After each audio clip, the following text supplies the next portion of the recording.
الحمد لله رب العالمين والصلاة والسلام على سيدنا محمد وعلى آله وصحبه أجمعين.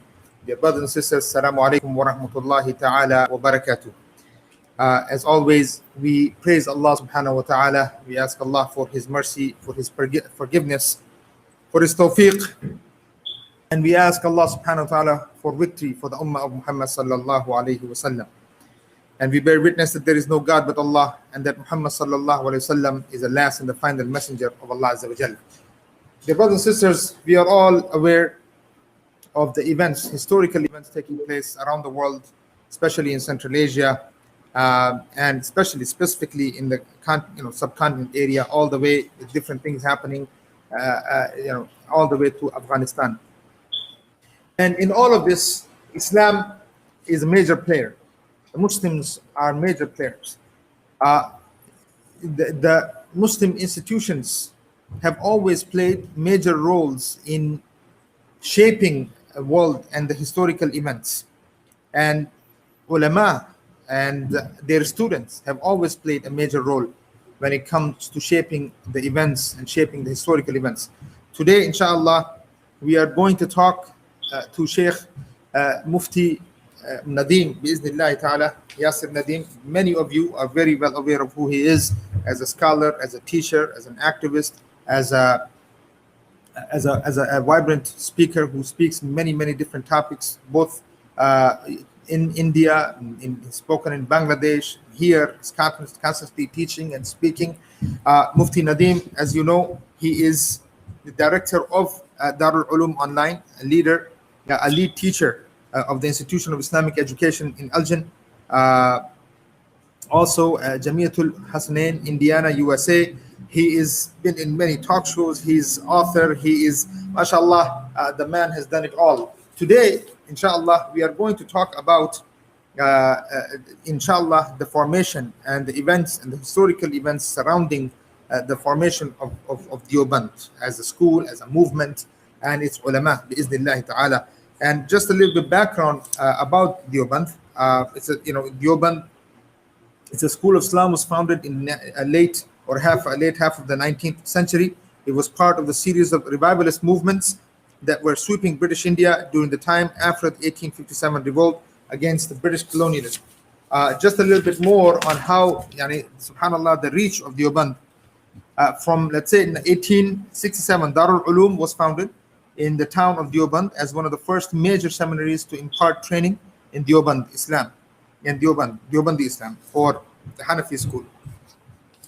In addition to being close to other Muslim cultural centers in northern India, the founders of Darul Uloom believed that the decision to establish a seminary had divine sanction. By 1967, Darul Uloom had graduated 3,795 students from present-day India, 3,191 students from Pakistan, present-day Bangladesh, and 431 from multiple other countries such as Afghanistan, China, and Malaysia. By 1967, there were about 8,934 Deobandi schools worldwide. So inshallah, we are going to welcome Mufti Nadeem to continue this awesome conversation. Please engage and let's get this rolling, bi'iznillahi ta'ala. Assalamu alaikum wa rahmatullahi ta'ala, ya Sheikh. Wa alaikum assalam wa rahmatullah. How are you doing? Allah, alhamdulillah rabbil alamin. Alhamdulillah rabbil alamin. I made the introduction especially of Deoband and you. So let's get right into the questioning and to the Sheikh. Deoband is once again is all over newspapers, all the way from Afghanistan to Pakistan to India to Bangladesh. Everywhere we are hearing the name Deoband. So what's the deal? What is Deoband, and why is it so, subhanallah, continues to be so play such a historical role in the formation of Islamic thought, let's say, in India? Bismillahir Rahmanir Rahim. Alhamdulillahi Rabbil Alameen. Wassalatu wassalamu ala Sayyidil Anbiya'i wal Mursaleen wa ala alihi wa sahbihi ajma'in, amma ba'd. Since you asked me a question about Deoband and why it is in news again. So obviously it's in news again because of the recent development in Afghanistan. And we need to understand the connection. Why Deoband and why not any other place? Deoband is a small town in India. And what is so significant about this town? See, if you want to understand, then you have to learn about few important personalities in last couple of centuries. The first person is Shah Waliullah Muhaddis Dahlawi, rahmatullahi alayh. The second person is his grandson, Sayyid Ismail Shaheed, and his teacher, Sayyid Ahmad Shaheed. Sayyid Ahmad Shaheed is the great great grandfather of Sheikh Abul Hassan Ali Nadwi, a famous scholar and author. Um, Another important personality is Sheikhul Hind Mahmud Hassan, who is the first student of Darul Uloom Deoband, and his student Ubaidullah Sindhi, rahimahumullah. These are few key figures that you can say are the foundation for Islamic revival in the Pushtun belt, in which back in the days it was like called frontier province, and I then think today it's called the tribal belt. the tribal belt, all the way to Kandahar and Kabul. And the history is pretty long, and it's very interesting. As I said, that the first person is Shah Waliullah Muhaddis Dahlawi rahimahullah. He was born in Delhi, studied there, and after that, in around 1727, he went to Hijaz to study there. He came back from Hijaz. He studied there under great mashayikh. What happened in 1757 when Shah Waliullah returned to Delhi, and it was still under Mughal rule, but the Mughal rule was very rapidly declining. The Marathas of Maharashtra is a state in India. So the Marathas over there, they attacked Delhi, the Delhi Sultanate, and they invaded the area. And it was the end of the Mughal rule, and they turned the famous Jama Masjid of Delhi into a temple. Shah Waliullah Muhaddis Dahlawi rahmatullahi alayhi was there in Delhi. He was observing all of these incidents, all of these developments, and couldn't do anything except for asking for help from um, other influential personalities. So what he did, and it was very historical step that he took, he wrote a letter to a king of Afghanistan. His name is Ahmad Shah Abdali, very famous personality in Afghanistan. So Afghans cannot forget him. He's a very historical personality there. So Ahmad Shah Abdali received a letter from Shah Waliullah Muhaddis Dahlawi, and that letter is still available. I mean, it's printed in his books. So he is saying that it is fard upon you that you come with your army and reclaim the Muslim land. Ahmad Shah Abdali received this letter, and he brought 10,000 warriors along with him. And then Shah Waliullah Muhaddis Dahlawi had his student, who was, you can say, who was head of a small state within India. So he provided around 10 to 15,000 warriors, and the battle took place in a famous place called Panipat. Panipat is a very, I mean, it's a historical, it's known for historical war between Abdali and the Marathas. All the Marathas were killed. Ahmad Shah Abdali, along with his victorious army, entered Delhi, restored the Delhi Sultanate, and returned to Kabul. He did not include India as a part of his sultanate. So that's a very important thing.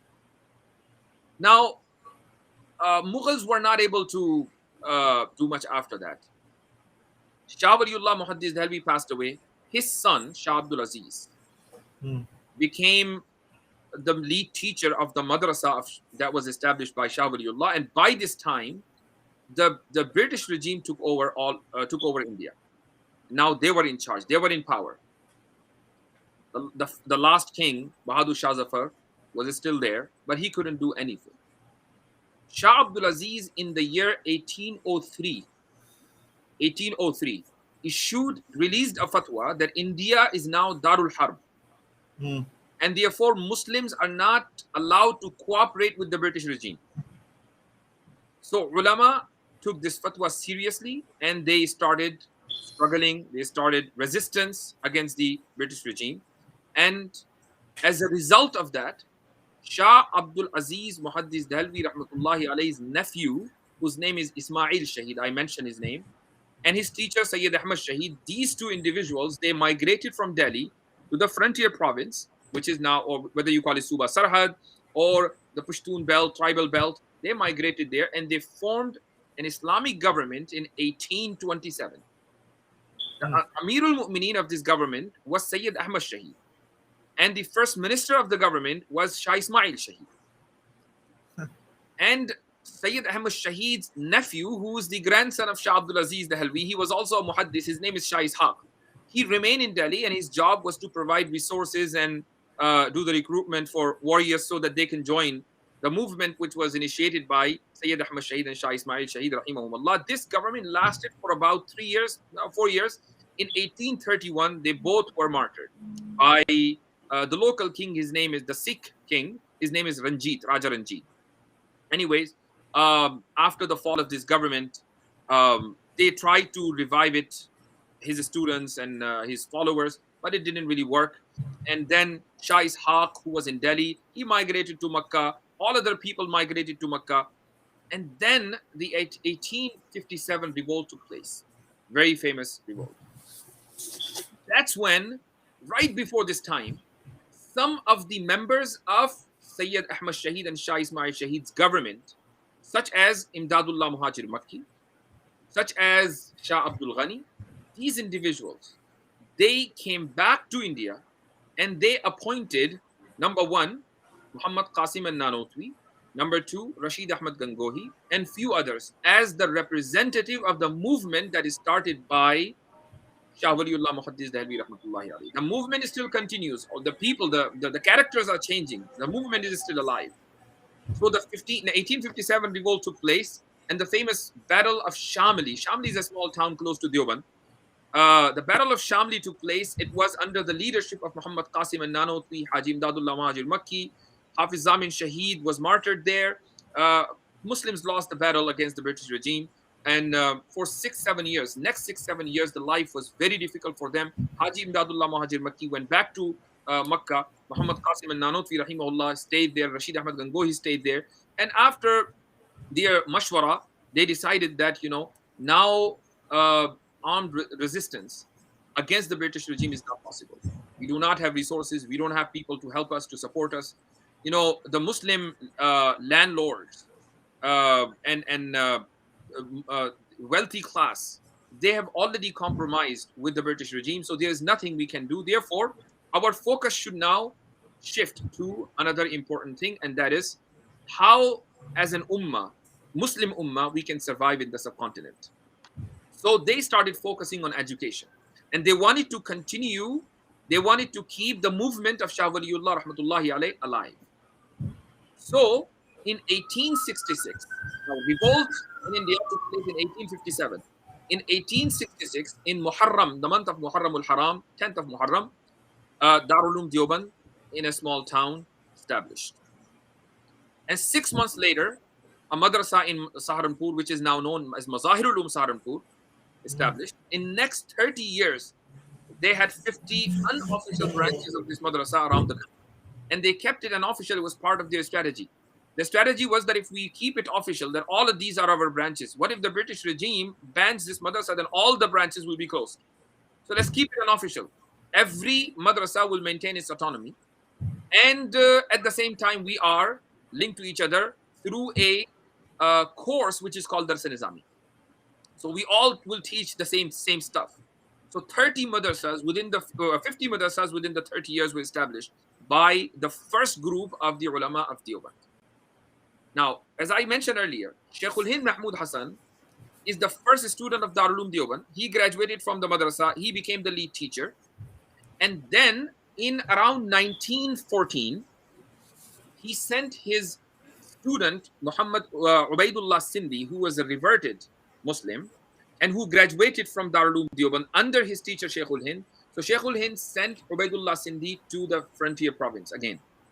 Why? Because he knew that about 70, 80 years ago, we had an Islamic government.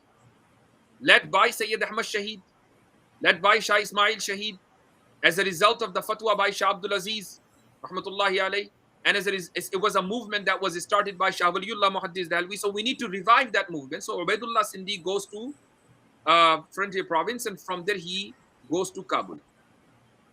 And he stays in Kabul for about 20 years. And there he spread the message of his teacher, Sheikhul Hind, and the teachers of his teacher, and all these elders of the movement. This is the reason why the Pashtuns, they subscribe the Deobandi version of the Hanafi school, or you can say they subscribe to the movement initiated by Shah Waliullah Muhaddis Dalwi. It was the result of works done by Sheikhul Hind through his student Ubaidullah Sindhi rahmatullahi alayhi. So today, the Taliban we see, none of them have graduated from Darul Uloom Deoband. They perhaps never visited India.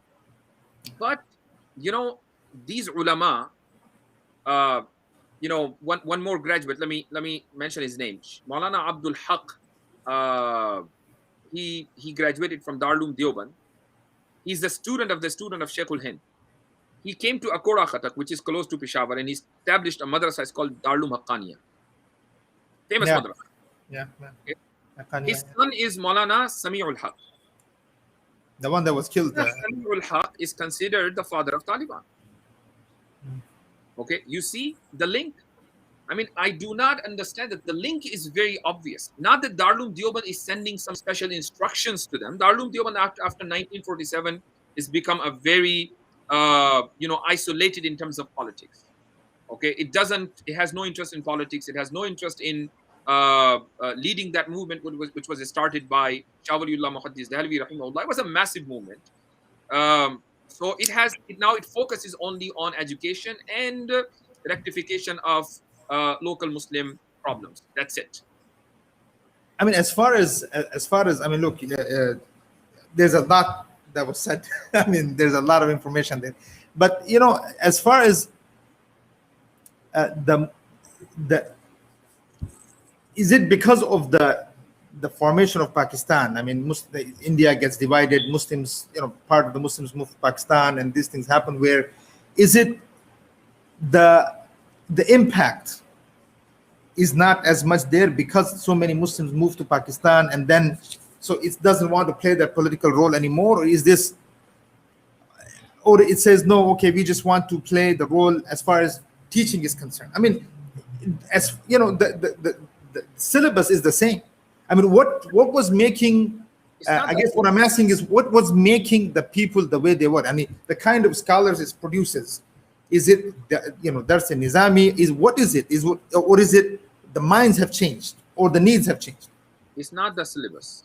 The syllabus, first of all, has changed massively from what it used to be, and the syllabus doesn't make you I mean, it makes you a good Muslim. It makes you yes, of course. No, I agree. What I'm saying is that go ahead.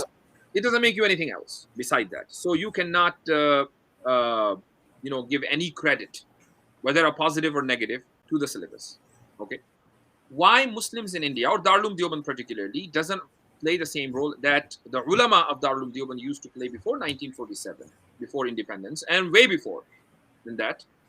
The reason is that the ulama, after the partition of India and Pakistan, those ulama who stayed in India under the leadership of Maulana Hussain Ahmad Madani, rahmatullahi alayhi, they and his organization is called Jamiat Ulama Hind.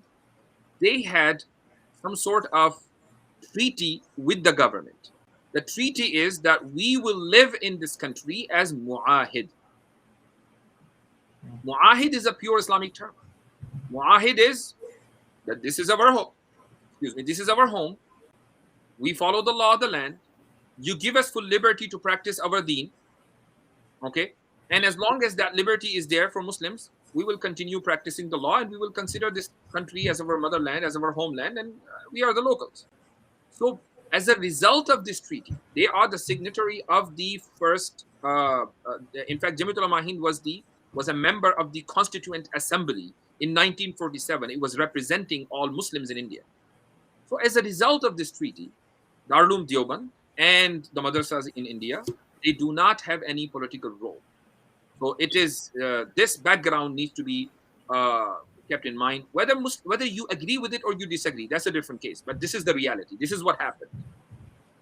So, as far as Deoband itself, Sheikh, let's look at the historical role more than what role it's playing today. I mean, from the historical perspective, what makes Deoband? I mean, what is it because what was, British were also there, or the French were also there, let's say in Egypt, and Azhar was also there.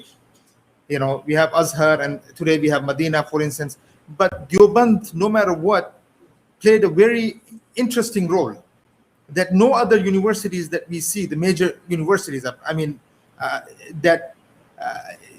the Islamic world, in the Muslim world. So what is it, the nature of the people in the area, or is it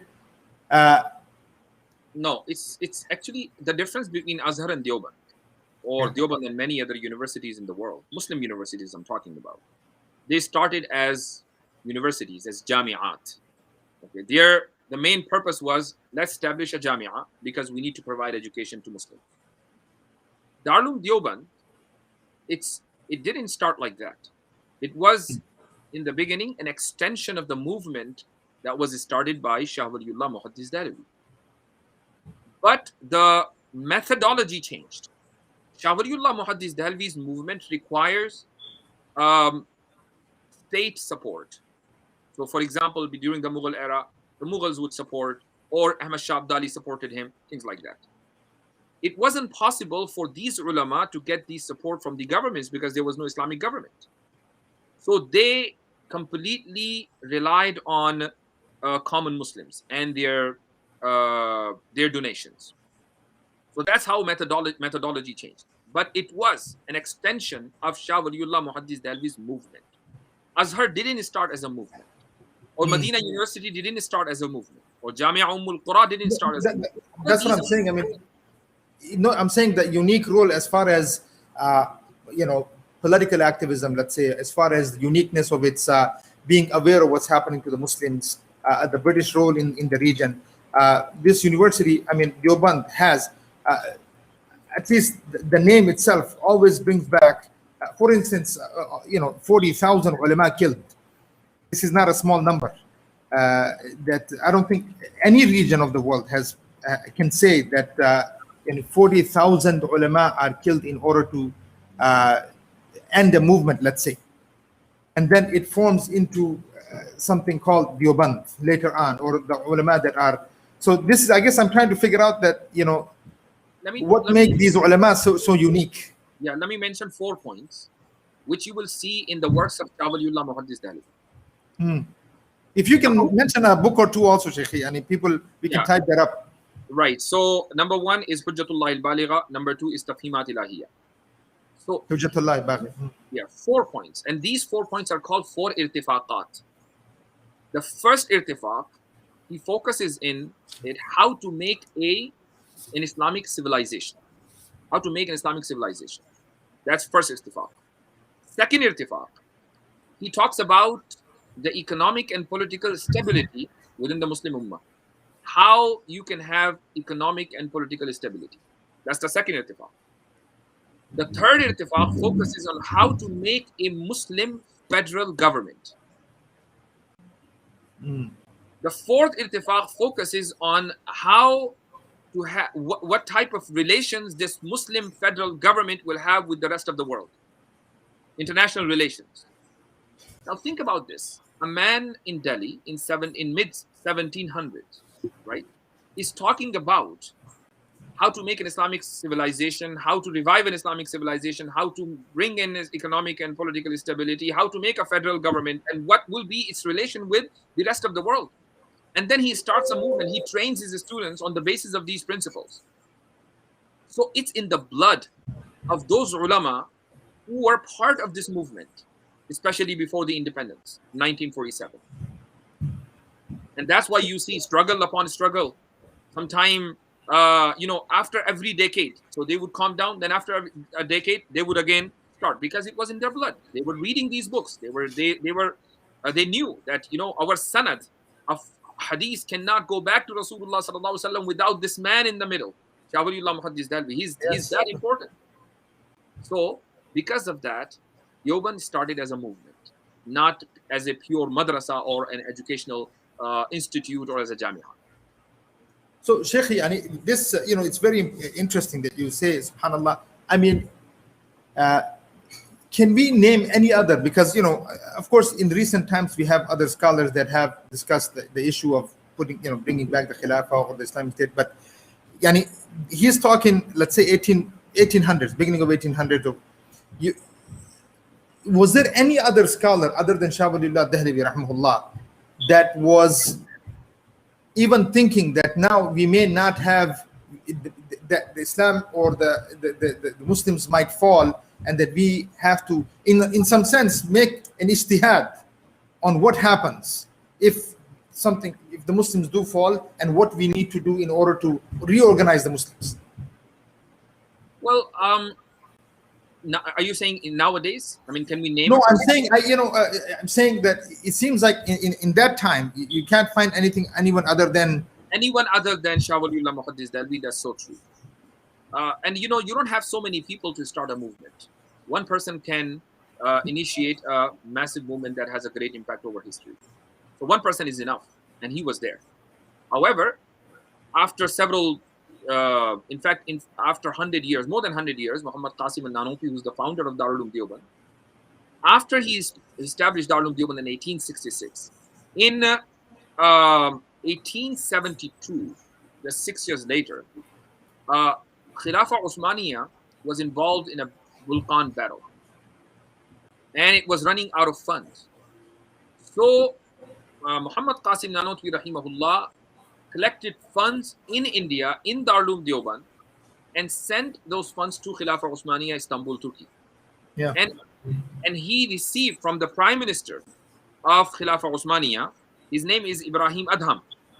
He appreciated those funding, that funding, and he sent a letter of appreciation back to Muhammad Qasim al-Nanotwi to Darul Uloom Deoband in India. So the founder of Darul Uloom Deoband was involved at an international level. So does that mean the Khilafah Osmaniya? That means, Sheikh, that the scholars at the time, so one of what made the scholars unique was they understood the role of, let's say, even the Uthmani Khilafah, and they were involved naturally in the work of the affairs of the Muslims in that way. I mean, that we don't see today is what I'm trying to say. I mean, he's sitting in India, but he's sending money or supporting whatever he can all the way down to Istanbul. But he had to have some type of understanding that how important, let's say, Istanbul is at that time. There were two reasons. Number one is that he wanted to support the Khilafah Osmaniya, and he knew the importance of this Khilafah for the entire Muslim Ummah. The second reason was, and it was passed down to his student Sheikhul Hind Mahmud Hassan, that since India was under British regime, so Khilafah Osmaniya, if we support Khilafah today, then Khilafah Osmaniya can support us in India, and we can get freedom from the British regime. And that's the reason why Sheikhul Hind Mahmud Hassan, his student, Muhammad Qasim Nanotwi, is a student.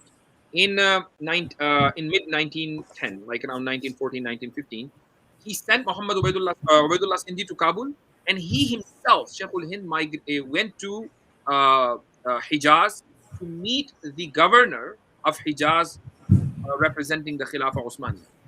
So asking him to provide military support of Khilafah Osmaniya against Indian British regime, and Ubaidullah Sindhi will bring the Pushtu troops from Afghanistan through Sarhad, through Punjab, attacking Delhi. That was the plan. So it was Muhammad Qasim Nanotwi rahimahullah's initial idea that was passed down to his student Sheikhul Hind, and Sheikhul Hind actually acted upon it, and this movement is now known as Tahreek Reshmi Rumal, the Silk Letters movement. So it's a very historical movement. Yes, of course. Reshmi Rumal, yeah. It's all of these things are linked. Sheikh, just to, I mean, why is it that Muslims of India, they are not aware of such amazing historical events? I mean, as they say, people who forget their history, they forget who they are. I mean, this one of the ways to make the people forget their identity or lose their identity is that they, remove their history, disconnect them from their own history. Yeah. I mean, is this today, let's say in today's Deoband, is this history taught as a subject or something, or is it not? Or those who want to study, they study on their own? I can say it is our fault. And for many, many decades after independence, we didn't talk about our history. We didn't teach our history to our students, Muslim students, until the Hindu right-wingers started changing the history. And all the Muslim freedom fighters were branded as terrorists, including Shah Waliullah Muhaddis Delvi. So according to the RSS history, Shah Waliullah Muhaddis Delvi is now considered a terrorist. The reason is that he invited Ahmad Shah Abdali against the Marathas. So they openly call him terrorist. So now they're changing the history. So once that started, many Muslim ulama, Muslim intellectuals, they started realizing, this is not right. We need to revive our history. We need to teach our history, not our version of history, the true history that we have, to our Muslim and non-Muslim youth in India. So now some people have been thinking seriously, and they're doing whatever they can do in this field. But a lot needs to be done, and especially in Madaris curriculum, we do not teach this history. Whoever knows, he learns it because he studies on his own. There is no, it's not part of the curriculum. It should have been part of the curriculum in madrasas. So, Sheikh, one of the things, for instance, last week, Jum'ah, we had a discussion regarding the whole situation of Afghanistan. Maybe you've seen it. One of the, Sheikh Umar was on there, and Dr. Abu Talha was on there. Also, Brother Rahmatullah, he's in and out of Afghanistan. He's Afghani himself. He's especially from the area of Nuristana. All of them said one thing which was very unique or interesting. They said that, look, it seems, for instance, the madrasa system today, the concern is that students go through 8 years, whatever it is that they go through, and subhanallah, it's like they almost have to relearn Islam again when it comes down to learning how to deal with the situation that we are dealing with today. Mm-hmm.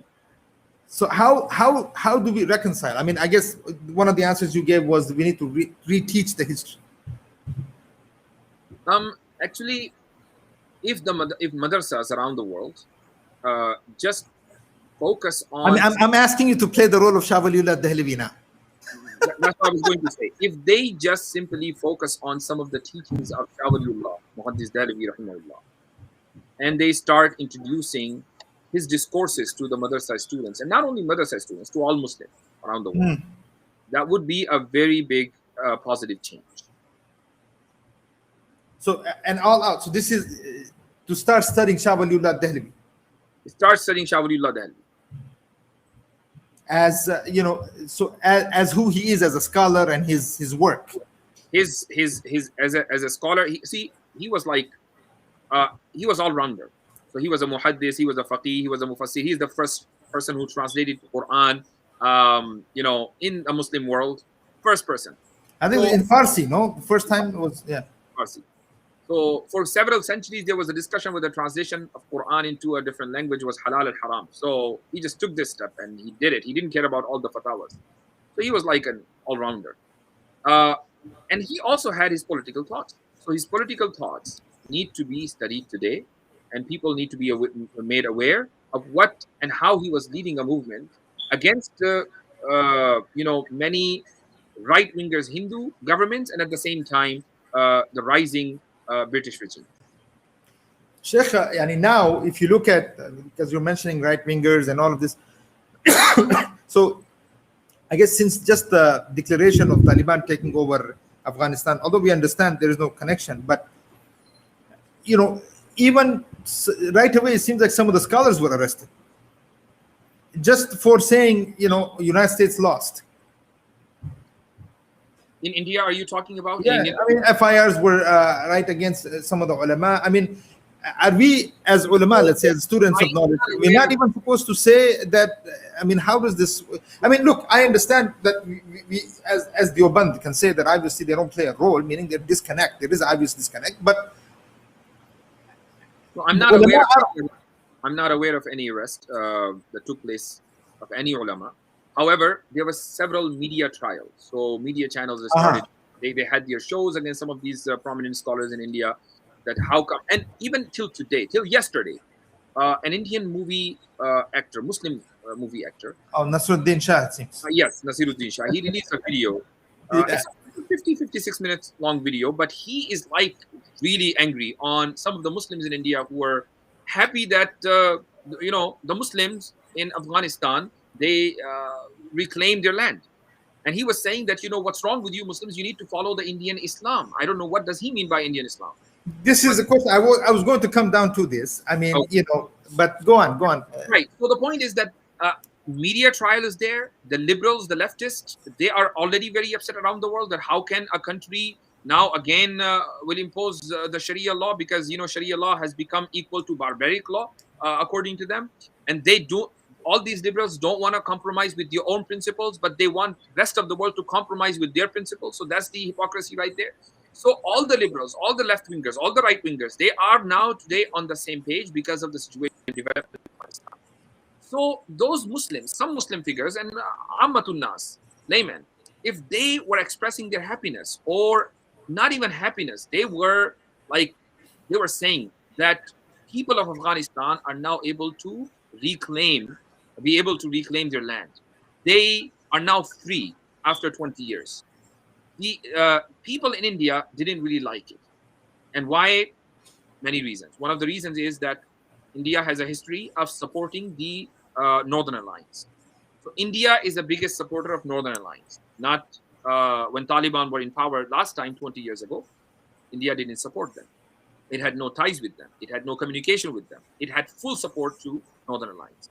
That's one reason. Another reason is that Indian government fears that if we support Taliban or if we recognize them, then perhaps some of these Taliban will have their influence in Kashmir.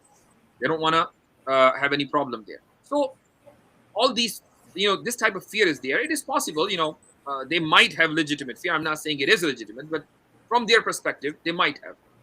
But it doesn't mean that a country that claims that we are a democratic country, that claims that we have freedom of expression, that claims that we have full liberty, when some people express their opinion regarding another nation, you now have media trials against them and against some prominent politicians. FIR was, Yeah, yeah. against. And one of the scholars made a very important statement. Very important statement. He said that all these media personnel, all of these politicians, for last 15 days have been making a negative remark about Taliban. So what is this type of liberty that you're allowed to make a negative comment, but you're not allowed to make a positive comment? What type of liberty is this? It's So democracy, Sheikh. it's hypocrisy, not democracy. So unfortunately, that's the situation in India.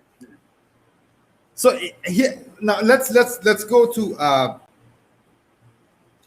Yani. Look, I'm from India. You're from India. Obviously, there is, we have connection to that land. We have connection to what's happening in the region. Sheikh, as Muslims, should we be thinking as, as somewhat, Muslims, meaning what's happening in the region, or should we be just thinking about what's happening in India? Because depending on how you think, it affects how you look at events taking place in that region. Of course, as a member of this Muslim Ummah, we are always concerned whenever something happens to the Muslims anywhere in the world, whether it happens in China, happens in Bosnia or Burma, wherever. So we're always, we feel their pain. We are concerned, and we literally want to provide any possible help that we can. We having a special attachment with India because we both come from India. We were born there. Myself, I was raised there. I studied there. So I definitely have a special attachment with that land. And if I see atrocities that Muslims face, challenges Muslims face on daily basis, mob lynching, and no freedom of expression. They cannot go or oppose the policy against the policies of the government.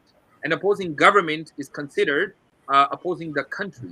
So definitely anybody would be concerned, and you and I, we should be concerned about you know, all those liberties that are being taken away from our Muslim brothers and sisters there.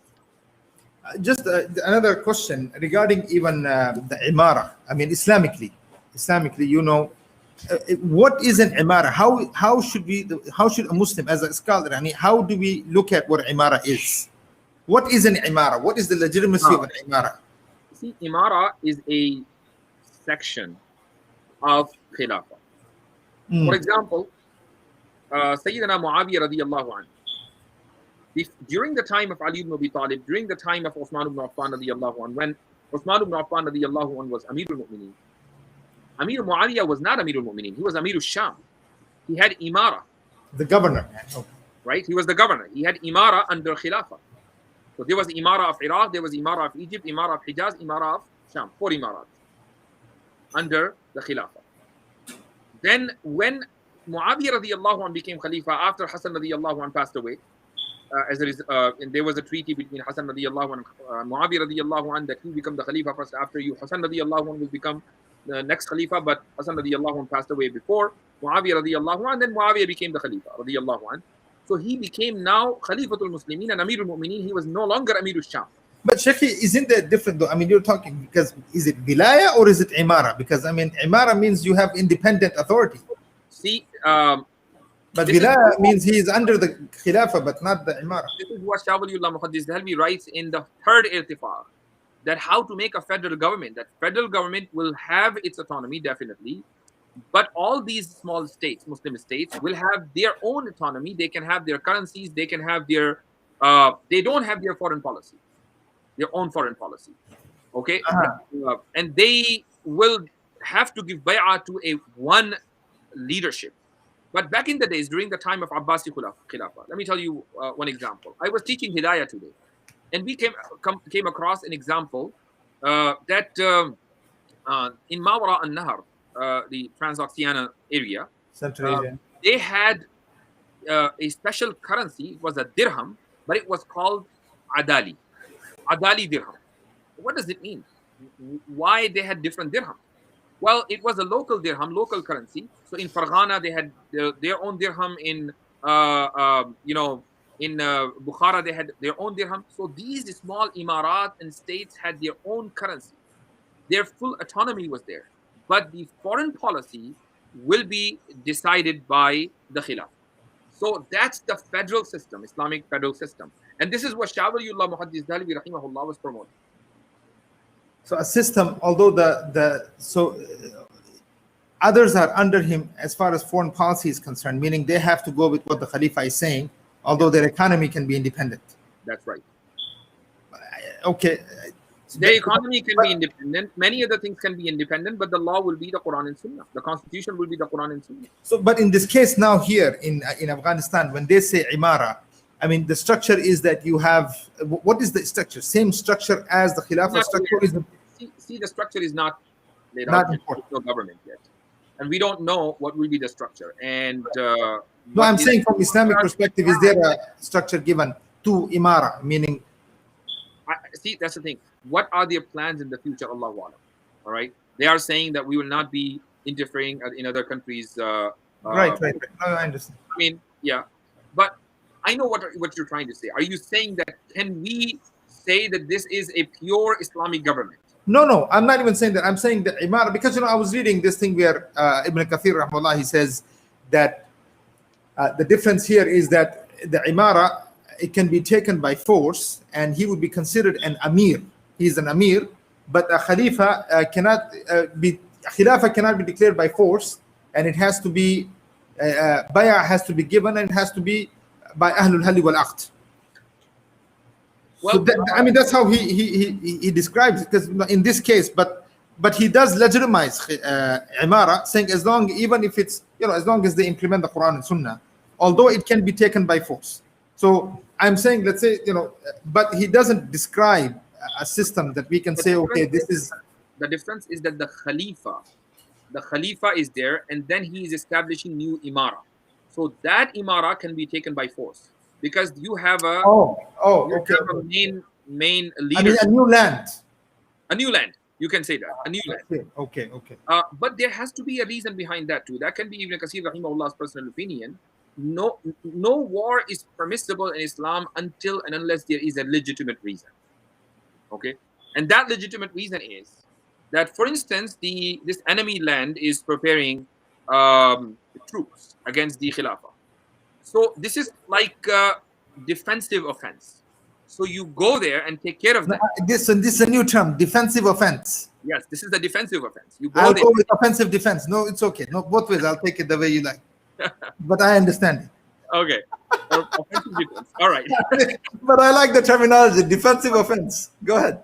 So, in this process, if that land is grabbed and it is added to the Khilafah, it is new Imara, it is new Wilaya, and it's taken by force. But there is a reason why it was taken by force. It's not like, Muslims were sitting and they decided, you know what, today let's invade Iraq, or today let's invade Khurasan. No, there were reasons. And for that reasons, they had to go there. I mean, Rasulullah sallallahu alaihi wasallam also already gave an indication that Roman had to be taken care of, because Rasulullah sallallahu alaihi wasallam prepared an army of 30,000 soldiers and they went to Tabuk. But that war didn't happen.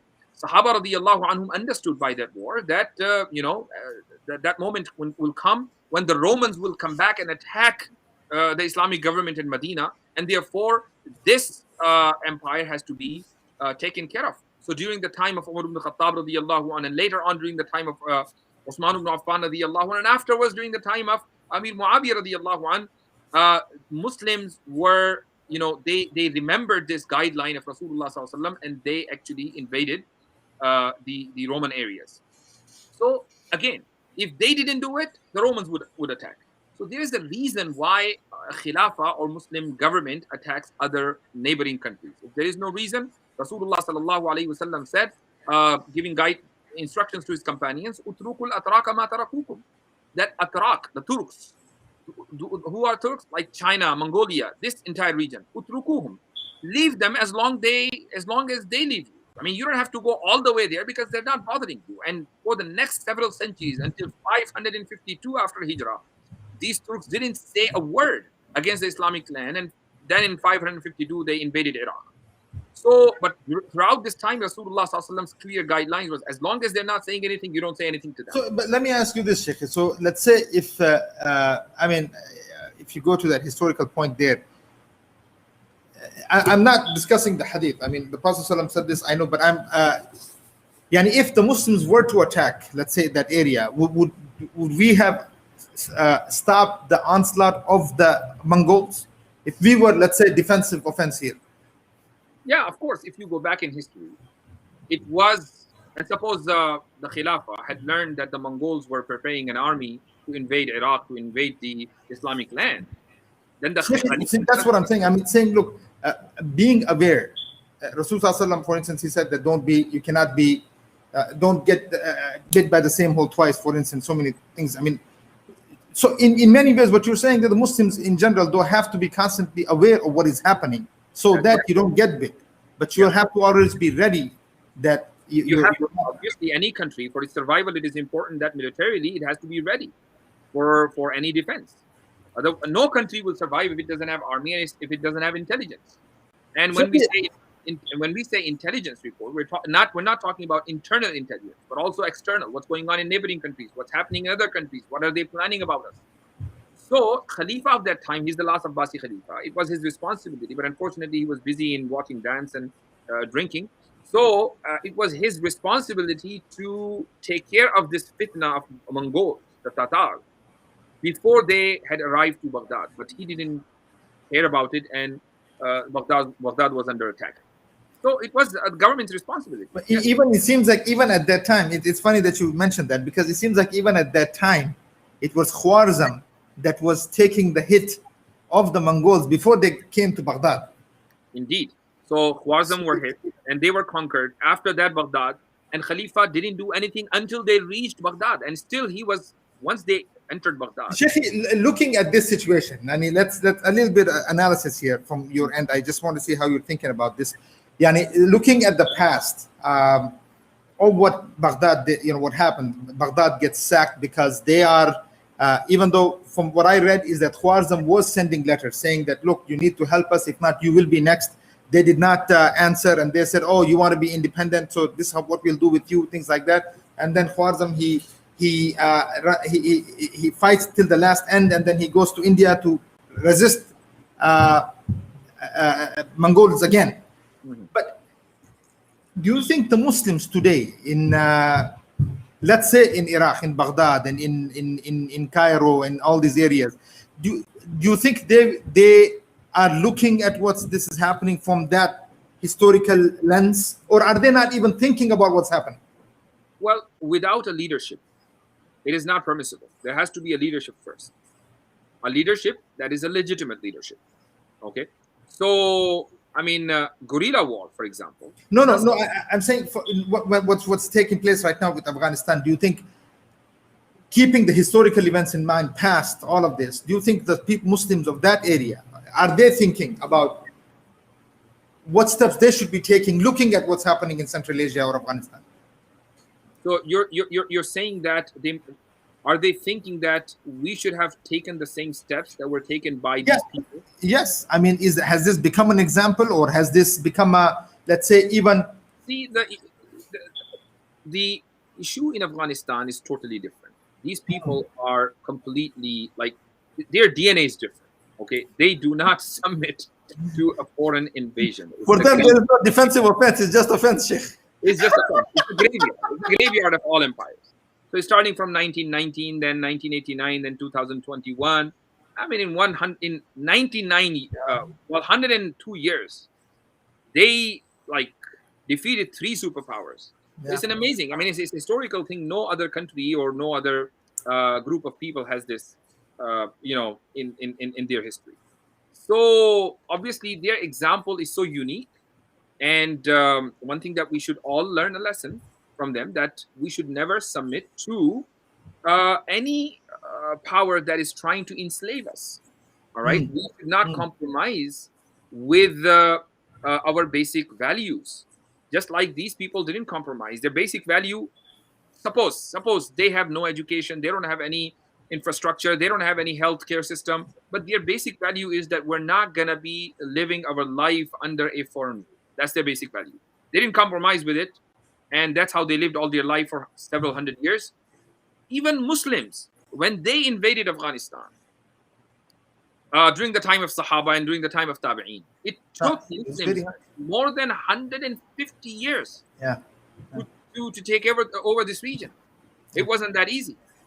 It was actually unique. It was very interesting to find out that Nuristan only entered Islam 160 years ago. There you go. And then, many Muslims accepted Islam. Many people accepted Islam, and that's how it became easier for Muslims to take over this land. Otherwise, it wasn't easy. So the example of these people is definitely unique. As for Muslims in other countries or anybody, let's not talk about. I'm saying taking lessons from events that are happening in front of your eyes and from the past. And what we have seen is that anytime, Afghanistan has always played, like you said in the beginning, even Shah Waliullah Dahlavi, he depended on the state aid. Those people, and subhanAllah, the Afghans that came many times over to support Islam and the Muslims in the area, and even the past, we look at that. So today, I'm just saying that, if the Muslims can see that if you don't support, then your own collapse is almost past, from the historical sense. That Baghdad collapses, everybody, and all these people have already collapsed, but I'm saying the lessons that need to be learned. After every major event, any organization, a simple organization looks at and says, what do we learn from this? Right. This is what I was going to say, that in last 15 days, a lot has happened that everybody needs to learn a lesson. And books have been written already.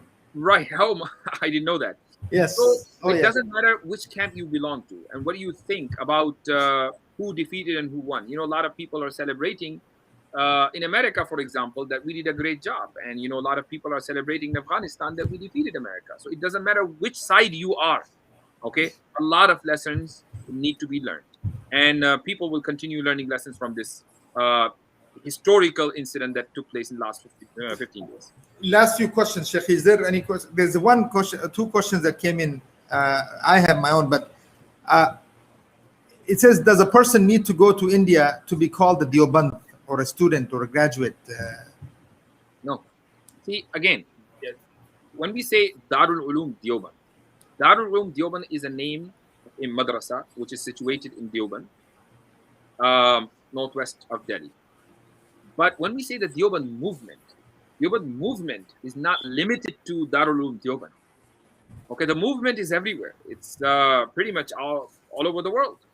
I mean, you see, in Malaysia, I was in Malaysia for about 2 years since 2007 to 2009, and there are two states in Malaysia. One is called Kelantan, and I forgot the name of the other state.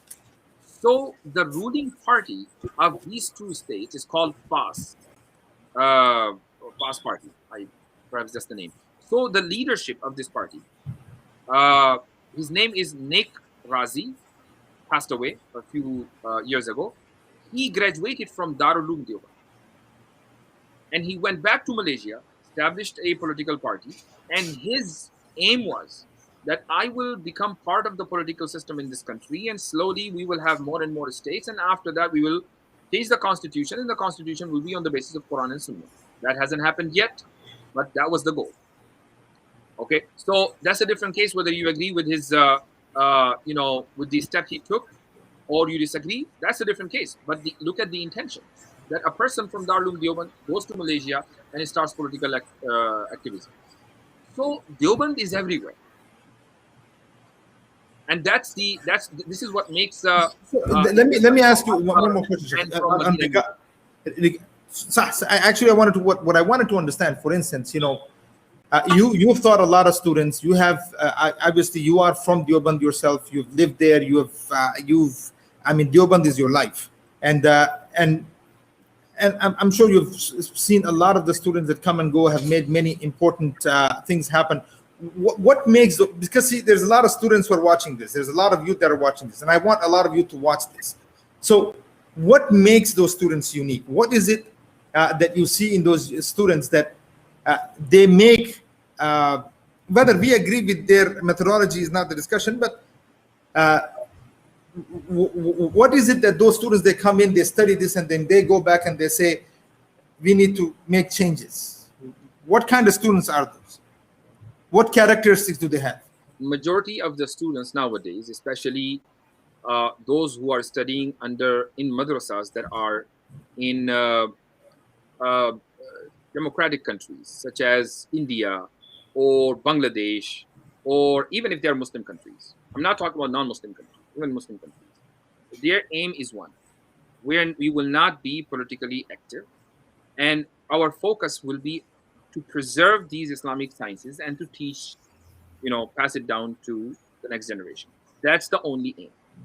But you when you say political, go ahead, continue. Let me complete. And because of this, they have gone far away from the movement that was initiated by Shah Waliullah Muhaddis Dehlvi rahimahullah. So it is a very sad and unfortunate situation. So if you're asking what do they do and what is their role, their role is nothing. They have no role. So what? So the role. Then what is the role of the learning of the deen? I mean, I guess I'm. As I said, the role for them, the purpose is that we're preserving the Islamic sciences. That's all. So you're saying so, and then it can be a noble purpose for them, but it's not really helping the formation of Islamic civilization or Islamic society. Shah Waliullah Muhaddis Dehlvi's first irtifaq. Look, I have to be very clear. He has 4 irtifaqat. First irtifaq is for non-Muslim countries, where Muslims can have their own Islamic society. You can have your Islamic society anywhere, like where a bunch of Muslim families live together, they practice Islam, and they raise their children according to the Islamic values. This is a basic Islamic society. No, look, here's what I'm saying. What I'm saying is that, while I was doing research on Deoband, I was also doing some research on, let's say, Aligarh University, for instance, and the Jamia Millia Islamia and some of the other universities and things like this. And obviously, all of those universities, they play a very important role in India till now. They are politically active. They have movements within them and things like that. But why can't Deoband play that kind of role? I guess is what I'm asking. I mean, is it because the educational or the institutions are totally different? One being secular, one being, more thinking about preservation rather than playing a leading role. Let's say in what's taking place within the Muslim. I made this point, I think, very clear, and let me repeat. The madrasa has never played any active role other than preserving Islamic sciences since 1866. Those who did it, they were either employees in the madrasa or graduates of the madrasa or the teachers of the madrasa. Madrasa as an official entity was never involved in these political activities since the beginning. And that's because they were worried that Islam, the sciences will be removed, it will be erased. And people were becoming atheists. They were becoming Christians because of the missionaries' work in India in 1866. So their focus was, we need to preserve Islamic sciences, and through that we can, protect the iman of the next generation. So this was madrasa's official work. As for political activism, madrasa as an official entity was never involved. Graduates of the madrasa were involved. So if today, for example, that's unique. Okay, I understand. If today, for example, and I give an example of Nikrazi in Malaysia. He wasn't sent officially by Darul Uloom Deoband. He was a graduate of Darul Uloom Deoband, and he thought, since I am part of the movement, let me start this movement here. Okay. Similarly, a person, Maulana Abdul Haq Haqqani, who established Darul Uloom Haqqaniya, wasn't officially assigned by Darul Uloom Deoband that you have to go to Pashtun Belt and establish a madrasa and then start this movement. No. He did it within his own capacity. So graduates or associates of the movement, they, are politically active wherever, or they were politically active wherever they were, within their personal capacity, not on behalf of Darul Uloom Deoband. Okay, so there's another question, Sheikh, but I don't want to make this thing, and this is not a sectarian issue, and I don't want it to be, but I'm just going to ask the question. I think you can answer this the way you like. I mean, it says, how is Barelvi movement, I guess, different than the Deoband movement? And if we hold tight to Sheikh Waliullah Dehlevi, can there be any reconciliation between them? Waliullah Muhaddis Dehlevi is a personality that is given very high regards by all different sections within Ahlus Sunnah wal Jama'ah. Whether it's the Deobandi movement or the Barelvi movement or even the Salafi movement, Indian Salafi movement. Okay? So he is Sheikh al-Hadith, meaning he is from Ahlul Hadith. Shah Waliullah Dehlevi, no? No, he wasn't. He wasn't from Ahlul Hadith. He was he used to say that Ana al-Hanafiyu amalan wa Shafi'iyu darsan. That when I teach, I like to practice or give preference to the Shafi'i opinions. But in my personal life, I practice the Hanafis. So there's no way he was from Ahlul Hadith. Okay, but many Salafis, and not in particular field, but in other fields, for example, in Hadith, in Tafsir, and in even say Shaheed, because I've heard that he was from. No, he was. I wanted to know, as far as, because what I've heard from some other ulama was this the case, but I guess he's not. See, you must know there's a name. It's called Amir Wilayat Ali. Amir Wilayat Ali was one of the commanders in the army of Sayyid Ahmad Shaheed when Sayyid Ahmad Shaheed established the Khilafah in 1827. Now, when they were martyred, him and his first minister, Ahmad Shaheed and Ismail Shaheed, Amir Wilayat Ali was not there in the region. He was elsewhere in India. And interestingly, people were not able to find Sayyid Ahmad Shaheed's death body. Shah Ismail's body was, recovered, but Ahmad Shaheed's body was not recovered. So Amir Wilayat Ali came and he said, I cannot believe that Ahmad Shaheed was martyred, and I think he's going to come back. And therefore, I am not giving bay'ah to the next Amir. So Amir Wilayat Ali deassociated from the movement on this point, and he went to Yemen. In Yemen, he met Qazi Shawkani, the author of Nailul Awtar. Yes. And he studied under Shawkani, rahimahullah, and he came back to India. And that's how the Indian Salafi movement started. Uh-huh. But it was initially part of the Waliullah movement. I think that's where the confusion is. A lot of people, Right. they okay, okay. SubhanAllah. So Sheikh, just, so this is what, what is your recommendation as far as, studying the deen, for instance? I mean, there is so much to be studied. I mean, but today, like we have in Islam, every single century, every decade, there were different things that, people studied, and depending on the need that was there at the time. Imam Bukhari comes, and because there's a whole issue of hadith, and he comes and he puts together al-Bukhari and things like this. In today's time, today's situation that the Ummah is in, what do you recommend that not only the students of knowledge, but the average Muslim, that they need to be doing as far as in learning the deen? What do you, For an average Muslim, they have to study, not read, they have to study their history, starting from the life of Rasulullah sallallahu alaihi wasallam till modern days, their entire history. And as for scholars, they have to have expertise in two fields. Number one, history. And number two, Islamic philosophy or Islamic thought, whether you call it Islamic thought or Islamic philosophy, okay, which is now known as Ilmul Kalam. So if ulama have expertise in these two fields, then inshallah they can bring a very positive change to the Muslim society.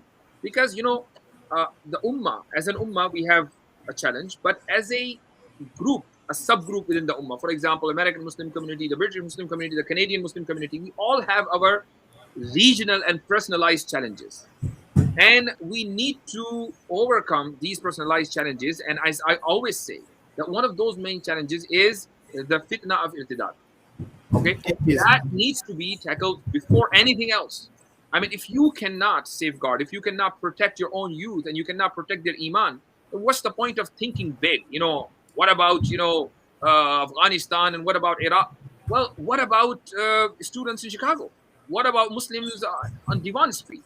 Okay, so first we need to take care of the iman of these individuals, and an average Muslim should definitely have a very important role in this by educating himself about Islamic history and educating his children. And at the same time, ulama needs to play a very important role by having expertise in Ilmul Kalam and Islamic philosophy.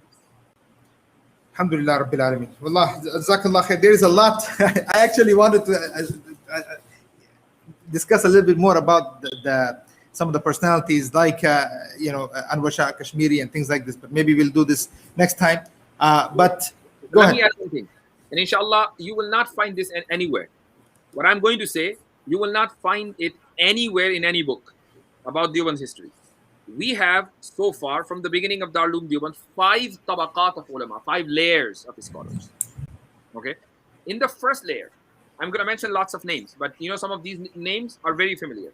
So in the first layer, we have Muhammad Qasim al-Nanotwi, we have Muhammad Rashid Ahmad Gangohi, and we have Ahmad Ali Saharanpuri, who wrote the footnotes of Sahih al-Bukhari. So Sahih al-Bukhari is now printed and published along with his footnotes. These 3 individuals.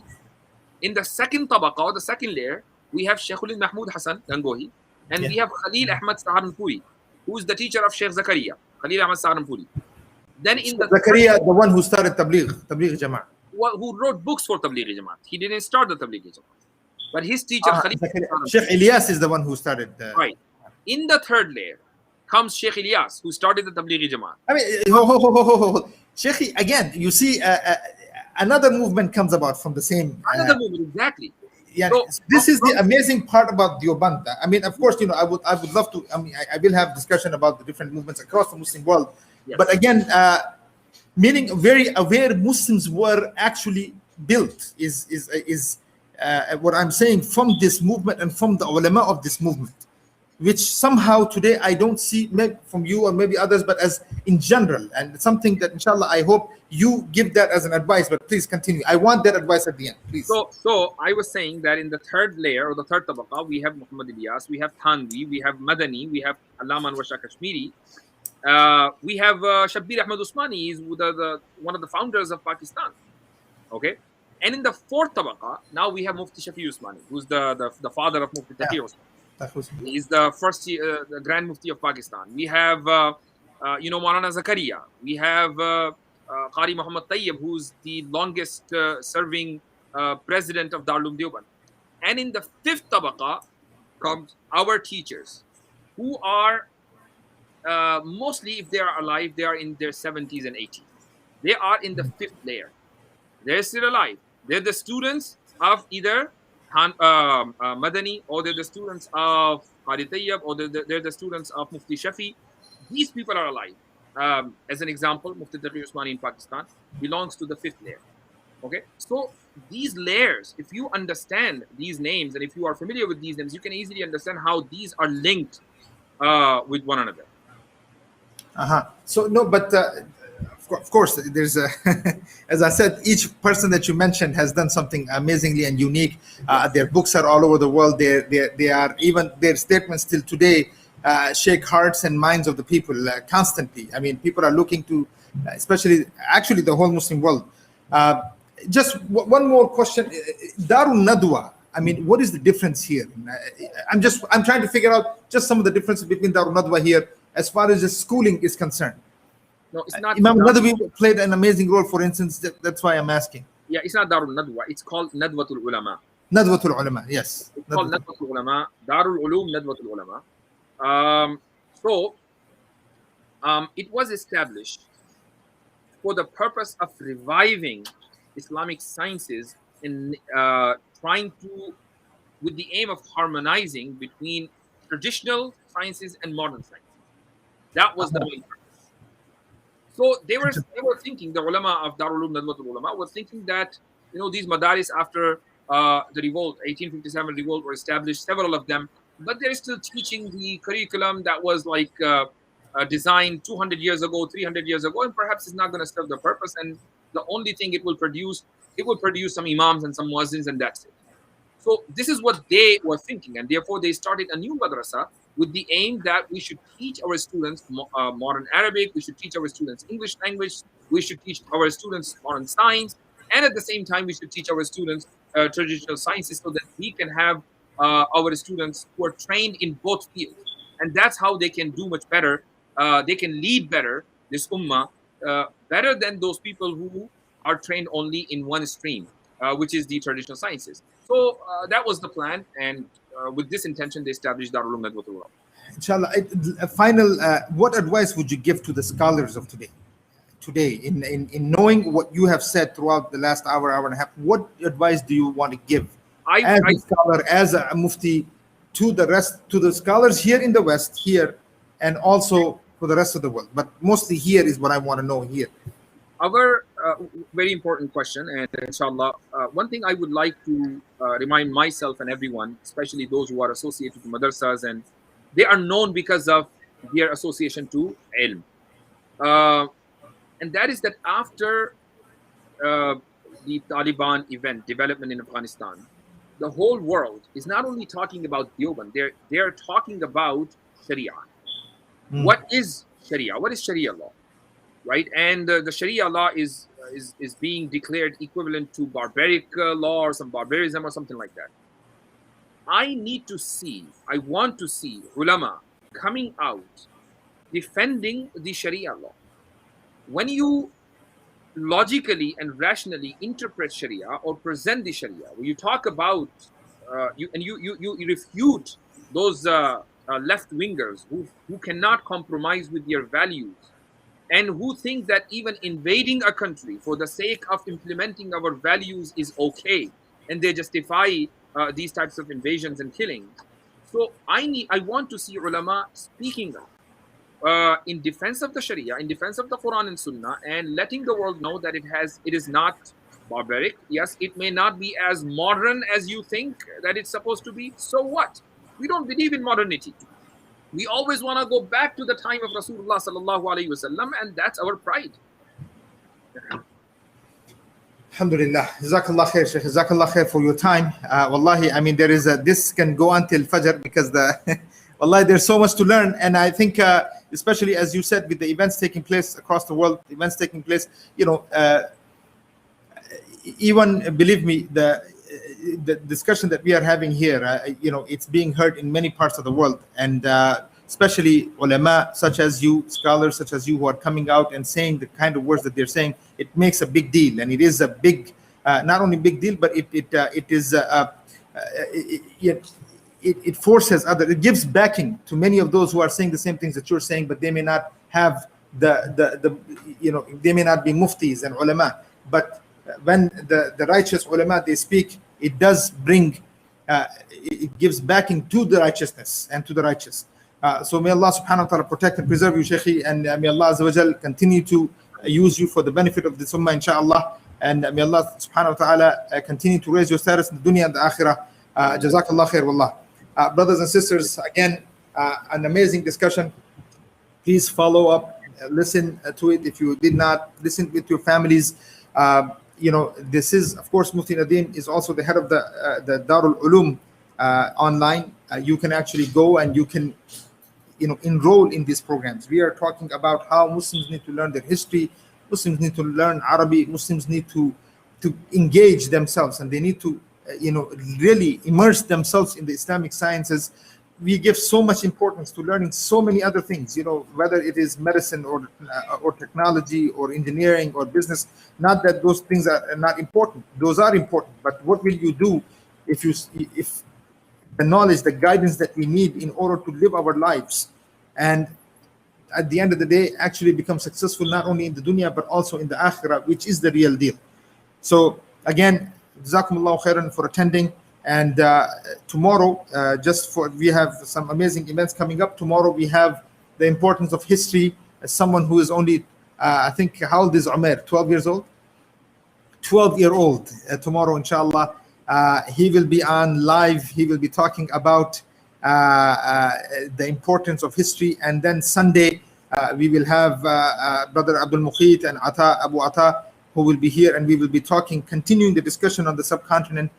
But the topic is democracy, and what is actually happening in India. And again, Jazakumullahu khair, brothers, for attending. Inshallah, see you tomorrow again. Assalamu alaikum wa rahmatullahi ta'ala wa barakatuh.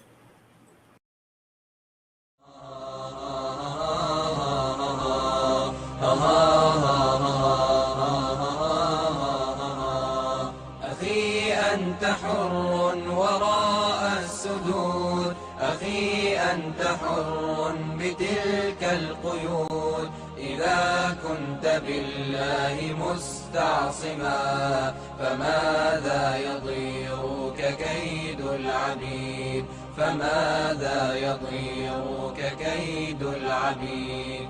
أخي ستبيد جيوش الظلام ويشرق في الكون فجر جديد، فأطلق لروحك إشراقها. ترى الفجر يرمقنا من بعيد، ترى الفجر يرمقنا من بعيد.